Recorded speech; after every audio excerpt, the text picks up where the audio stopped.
Hi friends, good evening. ఈరోజు వచ్చి నేను మా ఆఫీస్ గురించి చెప్పాలనుకుంటున్నాను. యాక్చువల్గా ఇక్కడ ఈ ప్లేస్లో వచ్చి నేను రోజు క్యాబ్ ఎక్కేది దిగేది అనమాట.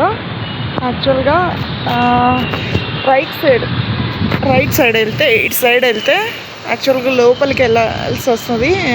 చాలా కంపెనీస్ ఉంటాయి అటు సైడు. లెఫ్ట్ సైడ్ వెళ్తే ఇటు సైడ్ వెళ్తే స్మోకింగ్ జోన్ ఉంటుంది, మెయిన్ గేట్ కూడా ఉంటుంది.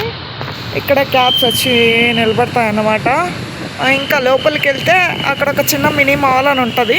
అక్కడ నేను చూపించే అక్కడ బిల్డింగ్లో కింద గ్రౌండ్ ఫ్లోర్లో ఏమైనా తినాలనుకుంటే కేఎఫ్సి, జ్యూస్ అలాంటివి. లేదు అవుట్ సైడ్ వెళ్ళాలా అనుకుంటే ఇటు మెయిన్ గేట్ నుంచి బయట వెళ్తే ఉంటాయి అన్నమాట. యాక్చువల్గా ఇట్టా లోపలికి వెళ్ళాలన్నమాట. ఇది లోపలికి వెళ్ళాల్సిన ఎంట్రన్స్. ఒక 10-12 ఉంటాయి అన్నమాట కంపెనీస్. ఇది వచ్చి నా ఆఫీస్ గురించి ఈరోజు.